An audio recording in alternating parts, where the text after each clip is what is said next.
Kdor čaka, dočaka, pravijo. Ali se bo ta pregovor tudi uresničil, pa se zdaj sprašujejo v Ankaranu, kjer okoli 3000 prebivalcev že odšteva čas do lokalnih volitev.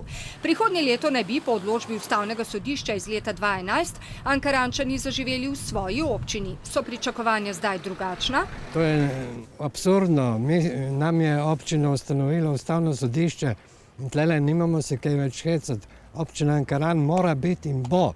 Si mislim, da Ankaran konec koncev skoraj ne ve, kaj bi sam sabo, glede na to, da se ne upremo tem 500 metrom ceste, ki so nam jo tako fino zaprli v eno smer. Mislim, da boljše, da gre za sebe in da ostanejo občine tako, kot so. Mi imamo občino že od zmeraj. Postopek, kot so ga zastavili na vladi Republike Slovenije, ima zelo skromno stopnjo uresničljivosti.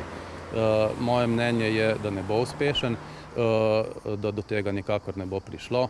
Stroka poudarja, zakon o ukinitvi občine Ankaran bi sicer lahko stopil v veljavo, a bi bil neustaven. Občino je namreč ustanovilo Ustavno sodišče in zakonodajalec je ne more kar tako ukiniti.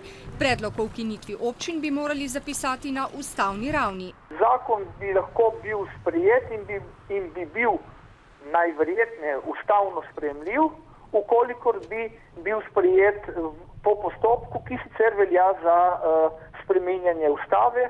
Poznavalci ocenjujejo, da je napovedano združevanje do prihodnjih lokalnih volitev neizvedljivo. Vse preveč je namreč odprtih vprašanj, na katera bo potrebno odgovoriti celovito. Denimo, občina Ankaran je sicer ustanovljena, a nima zakonske podlage. Ni dorečeno, kako bo potekal razpis volitev. Predlog novega zakona bo moral urejati tudi te podrobnosti, še poudarja stroka.